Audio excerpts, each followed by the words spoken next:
நானும் என் வீடும் என் வீட்டார் அனைவரும் ஓயாமல் நன்றி சொல்வோம். நானும் என் வீடும் என் வீட்டார் அனைவரும் ஓயாமல் நன்றி சொல்வோம்.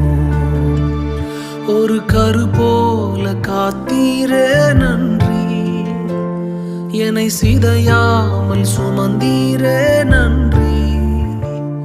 ஒரு கரு